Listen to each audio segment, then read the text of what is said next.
Le mercato de l'Olympique de Marseille va prendre une nouvelle tournure avec le probable départ de Pierre-Emerick Aubameyang vers l'Arabie Saoudite. Les amis, bienvenue sur CM Football, c'est Marseille Football, une nouvelle édition du journal. Après la victoire phénoménale, le tournoi phénoménal de l'Espagne, on l'avait analysé sur le vestiaire. 64e vidéo aujourd'hui depuis le 1er juin, oui, 64 vidéos, ça fait beaucoup, mais on kiffe. Bienvenue. En tout cas, Pierre-Emerick Aubameyang va quitter l'OM. Ça a été la tendance de ce week-end puisque l'équipe l'annonçait vendredi, droit en Arabie. Ça a été confirmé ce matin par Fabrizio Romano que les discussions ont été très avancées avec Al Qadsia, si je prononce bien, et c'est Foot Mercato tout à l'heure avec Santi Aouna qui l'a confirmé. Il reste des détails à régler. Le dossier est quasiment bouclé. Je vous ai posé la question sur Instagram. N'hésitez pas à venir me suivre également là-bas. Vous avez été plus de 500 à répondre au vote. Comprendriez-vous le départ d'Aubameyang? 57% ont dit oui. On va revenir sur cette information tout à l'heure. Pourquoi ? Parce que l'OM va devoir désormais trouver un attaquant qui est en capacité de planter 30 buts. Ouais, c'est pas rien. C'est pas rien. Alors, dans le programme du jour, on va se parler des droits TV qui ont un impact sur le mercato de l'Olympique de Marseille. On peut se poser la question de savoir si le mercato est désormais lancé à un mois du début de la Ligue 1. On va faire un point sur les minots avec une stratégie de pression de l'Olympique de Marseille, on peut le dire comme ça, le point sur les départs, le point sur les potentielles arrivées. On commence avec évidemment ces droits TV qui ont vu leur conclusion se trouver hier, beIN Sport et DAZN qui seront donc les deux diffuseurs de la Ligue 1. Est-ce que c'est une bonne nouvelle ? Je sais pas. Je vous avoue, quand je lis tout ce qu'il y a à lire sur DAZN, c'est assez surprenant. On parle de 500 millions d'euros donc, qui vont être décernés au club de Ligue 1. 500 millions d'euros, moins ce que CVC Capital Partners va prendre en termes de commission. Il faut savoir que les droits TV, il y a un point important à prendre en compte, c'est que la DNCG a suggéré au mois de mai dernier le statu quo aux clubs de Ligue 1. Statu quo, ça veut dire que dans leur budget, les clubs de Ligue 1, dont l'Olympique de Marseille, ont dû prévoir de toucher la même somme que la saison dernière. Ça, c'était pour prévoir le budget de la saison à venir. Alors, on va être bête et méchant. On va regarder quel était le montant des droits TV la saison dernière. On parle de CVC, on le disait tout à l'heure, qui va empocher 53 millions correspondant au rattrapage des 2 premières années et 13% des revenus totaux cette saison. Au total, c'est quasiment 100 millions que va ponctionner CVC sur les 500 millions que vont toucher les clubs de Ligue 1. Super. Maintenant, on va zoomer et on va regarder. 500 millions. C'est par rapport à l'année dernière, 124 millions en moins par rapport à ce qui a été touché par les clubs de Ligue 1. Si on enlève ce que CVC va toucher, il reste 400 millions. Donc grosso modo, un tiers des droits TV en moins pour les clubs de Ligue 1 la saison prochaine. Autrement dit, il y a clairement des clubs qui vont mettre la clé sous la porte et qui vont se retrouver en très grande difficulté. Il va falloir revoir le modèle des clubs de football. Il va falloir revoir comment l'attractivité de cette Ligue 1 se développe et il va falloir aussi se dire clairement les choses, c'est que l'OM dispose d'un actionnaire majoritaire qui est important et qui, depuis son arrivée à Marseille en 2016, a toujours remis de l'argent dans les comptes de l'Olympique de Marseille pour faire que l'OM puisse vivre, sans parler de survivre pour d'autres clubs. On revient à des droits TV qui correspondent à la période 2005-2008. 2005-2008. On fait un bond en arrière de quasiment 20 ans. Quasiment 20 ans. C'est catastrophique, clairement, pour la Ligue 1. Pour nous, spectateurs, pour nous passionnés, parce que regardez comment l'offre elle est morcelée. Alors on sait, l'OM ne dispute pas de Coupe d'Europe cette année, mais ça va, on l'espère, venir l'année prochaine. Et donc, à ce moment-là, se retrouver sur Canal+. DAZN, c'est 8 matchs de Ligue 1 à l'heure actuelle. Je ne sais pas comment vous dire sur quelle chaîne et sur quels seront les matchs diffusés, quelles seront les grandes affiches, parce que les lots ont évolué également. C'est pour vous dire sur comment on marche sur la tête au niveau des droits TV. beIN Sport qui va avoir un match par journée, avec le premier choix une semaine sur 2, hors 10 grandes affiches de Ligue 1.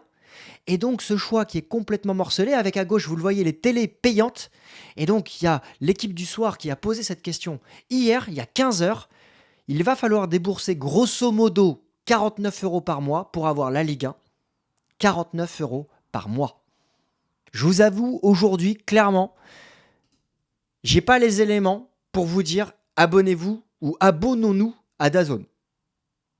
Si vous êtes abonné à l'OM, bah vous allez voir déjà 17 matchs au Vélodrome, mais il n'y a pas que les abonnés, il y a aussi tous les fans de l'Olympique de Marseille. Donc ça veut dire que pour voir juste l'OM, il va falloir dépenser 49 € par mois. Quand tu vois le football, comment il est en train de se déprécier au niveau qualitatif, je suis très content de voir l'Espagne avoir remporté l'Euro, même très content au-dessus de l'équipe de France parce que j'ai pas aimé les matchs de l'équipe de France.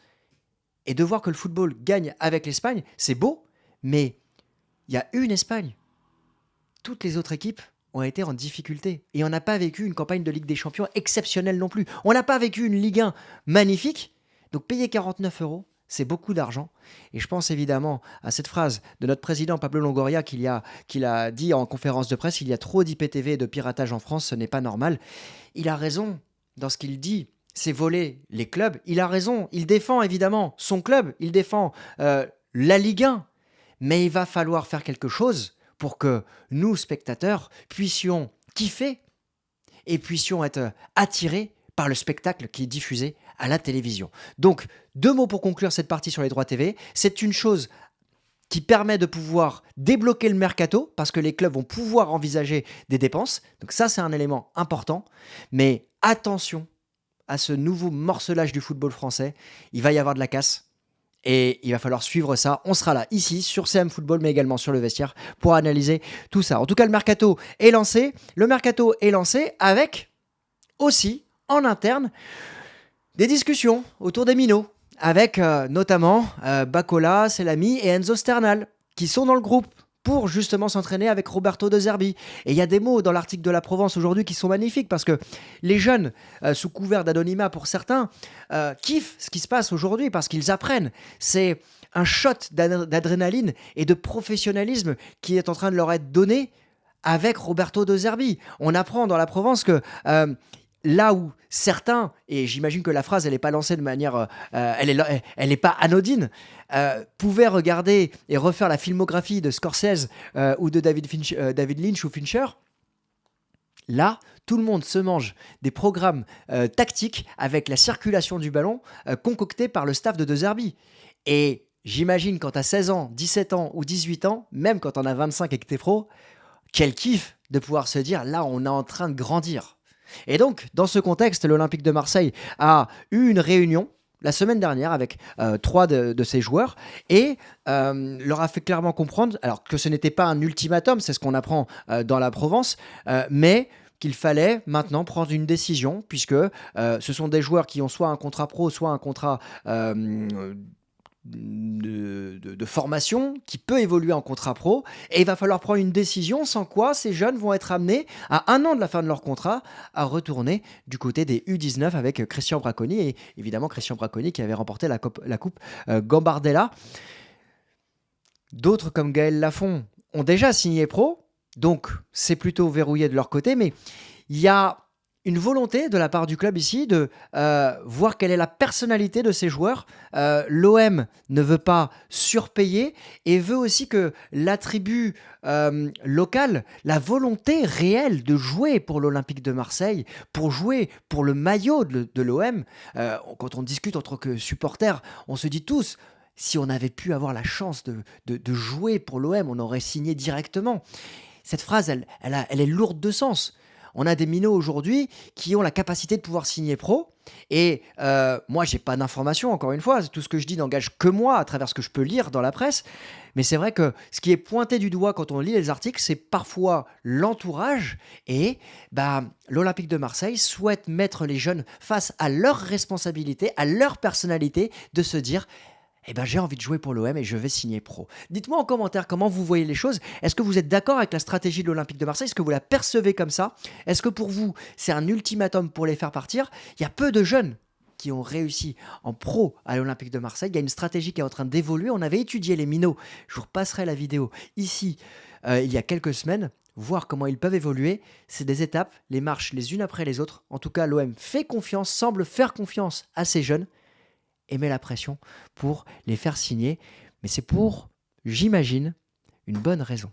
Alors, dans ce contexte, on a l'OM qui veut dégraisser, l'OM qui décroche ses cadres. On va évidemment parler de Pierre-Emerick Aubameyang, mais il n'y a pas que lui, évidemment. Il y a Geoffrey Kondogbia, il y a Chancel Mbemba, il y a Jordan Verretou. Dans les informations qu'on a pu lire dans la presse régionale, c'est deux groupes qui s'entraînent actuellement avec Roberto De Zerbi. Il y a un groupe sur lequel Roberto De Zerbi compte pour le début de la Ligue 1 et il y a un deuxième groupe qui est là pour faire le nombre et qui ne participe pas à tout la préparation tactique de Roberto De Zerbi. Parmi eux, Geoffrey Kondogbia, Ulysse Garcia, Chancel Mbemba, Jordan Verretou.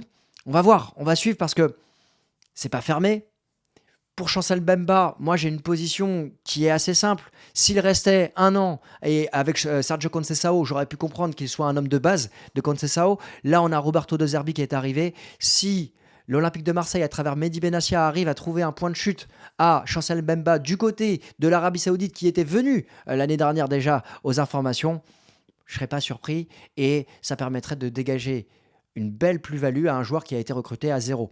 Du côté de Jordan Verretou, je pense que c'est un garçon qui peut encore aider l'Olympique de Marseille, qui comprend aussi peut-être le système de Roberto De Zerbi, qui a joué en Serie A et qui a encore, je pense, du coffre pour aider l'Olympique de Marseille. Moi, j'aimerais bien le voir rester. Il a encore un an à la fin de son contrat. Maintenant, encore une fois, s'il a une somme importante qui peut arriver du côté des caisses de l'OM, on l'a vu, droit TV, transfert, départ, ça peut évidemment bouger. Ismaïla Sarr, pas d'avancée dans son dossier. Ulysse Garcia, il restera probablement pas. Et on parlait de Saint-Etienne dans la presse cette semaine, la semaine dernière. À suivre. En tout cas, il va y avoir encore des mouvements. Et donc, Pierre-Emerick Aubameyang qui va quitter l'Olympique de Marseille. Il est 11h31 au moment là où je suis en train de vous en parler. Ça a été confirmé il y a moins d'une heure du côté de Foot Mercato. Par Santi Aouna, il reste des détails à régler. Qu'est-ce qu'on peut dire ? Est-ce que, je vais vous remettre le sondage qu'on a réalisé sur Instagram. Comprendriez-vous le départ d'Aubameyang ? On a été oui à 57% de le comprendre, d'y répondre. Moi, je le comprends. Le garçon, il a une carrière formidable. Il a tout connu aujourd'hui. C'est un joueur qui a tout donné avec l'OM la saison dernière. Il a été décrié. On l'a chahuté, naturellement, parce que le début a été un peu délicat. Mais il n'a jamais triché. Et derrière, il a enfilé les buts comme des perles. Et ça a été une formidable saison pour Pierre-Emerick Aubameyang. Pour service rendu, quand tu sais le montant de son salaire, ça peut débloquer, évidemment, d'autres pistes qu'on va étudier rapidement tout à l'heure. Moi, je comprends. Je remercie Pierre-Emerick Aubameyang pour tout ce qu'il a apporté. Et maintenant, l'OM, on le voit dans sa stratégie, recherche des jeunes joueurs à forte valeur ajoutée, à fort potentiel. Maintenant, dans l'autre sens, ça va pas être simple de trouver un joueur qui marque 30 buts. Mais je pose la question tout de suite. L'année dernière, qui était le deuxième meilleur buteur de l'Olympique de Marseille et combien de buts avait-il marqué ? Je vous laisse répondre en commentaire. Vous allez voir. Si vous cherchez ou si vous l'avez en tête, il y a un gap entre Pierre-Emerick Aubameyang et le deuxième meilleur buteur de l'OM. Est-ce que l'OM ne souhaiterait-il pas diversifier, avoir un équilibre plus grand dans le front de son attaque, justement pour avoir 10-12 buts par joueur devant ?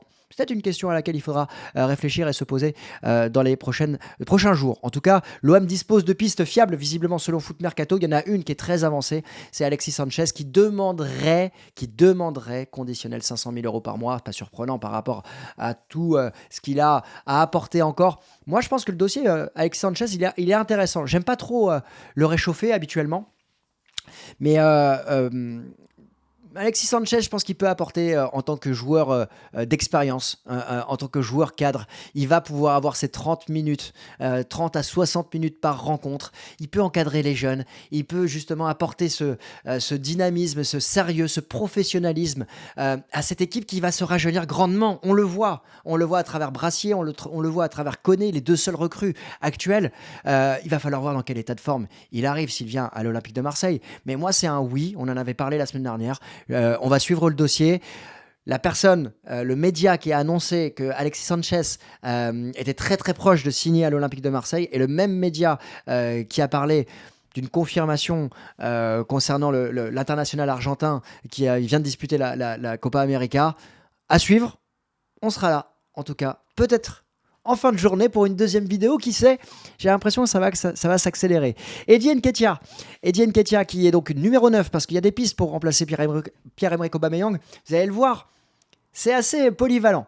Mais là, on a un vrai numéro 9. Eddie Nketiah, très jeune joueur, il joue à Arsenal, il est coté à 30 millions d'euros sur Transfermarkt. On l'étudiera précisément si la piste vient à se confirmer. Le point de détail que je dois vous partager, c'est que c'est un joueur qui a joué avec Marcelo Bielsa à Leeds.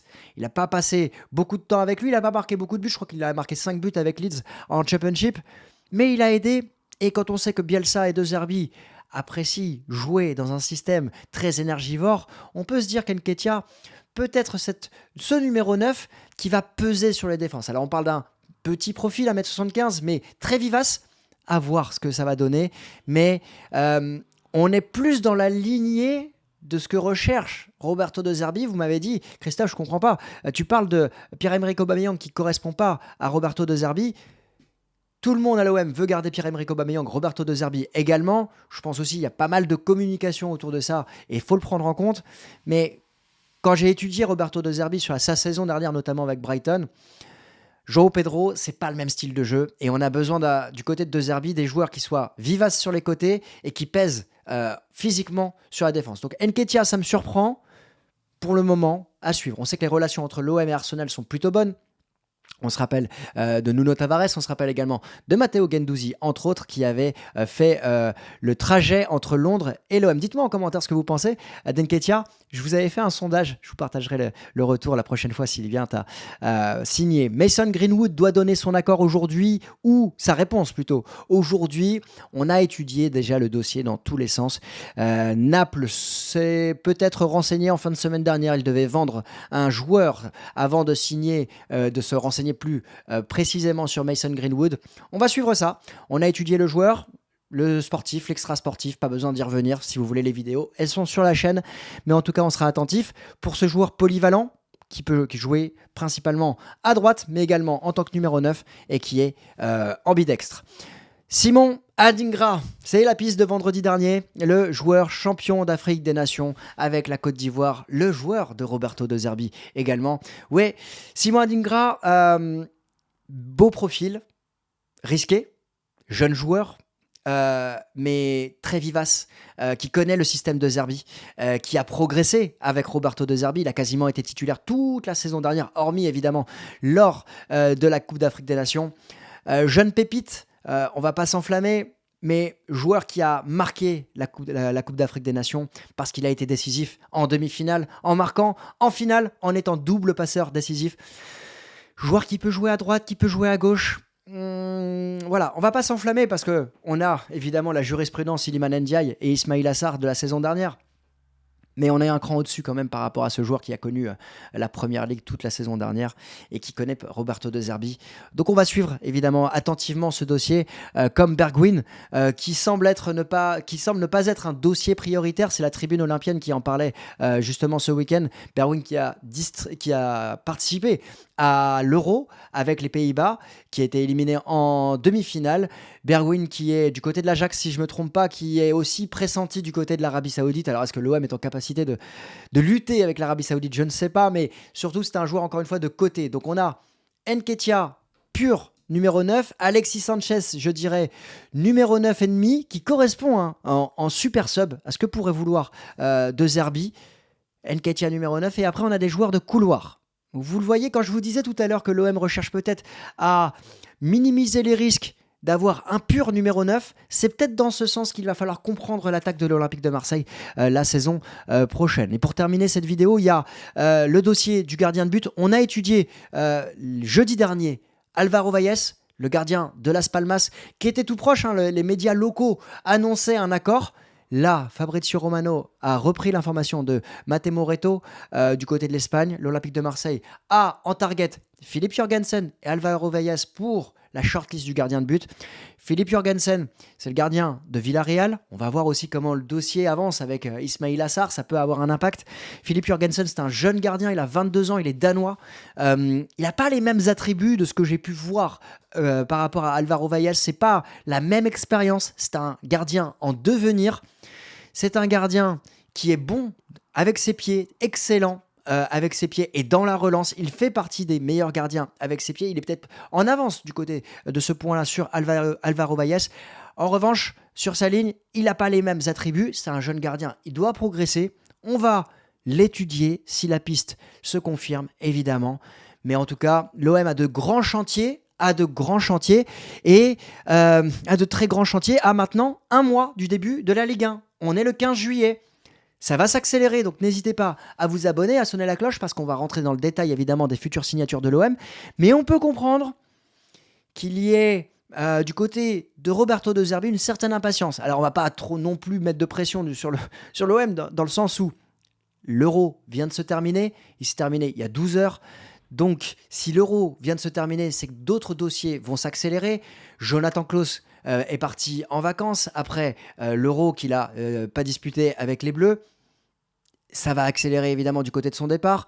Que va-t-il se passer du côté de Chancel Mbemba? Ça a été un peu à l'arrêt le mercato. Il va s'accélérer dans les jours qui viennent. On sera là pour le suivre. Merci pour votre soutien. N'hésitez pas à me dire ce que vous pensez de ces pistes qui sont évoquées. Si vous avez d'autres pistes en tête, dites-les moi en commentaire. On sera là pour les étudier. Je vous souhaite à tous une excellente journée. Allez l'OM, sonnez la cloche, parce qu'on va se retrouver très vite, je pense, pour étudier les prochaines recrues de l'Olympique de Marseille. Belle journée et à très vite.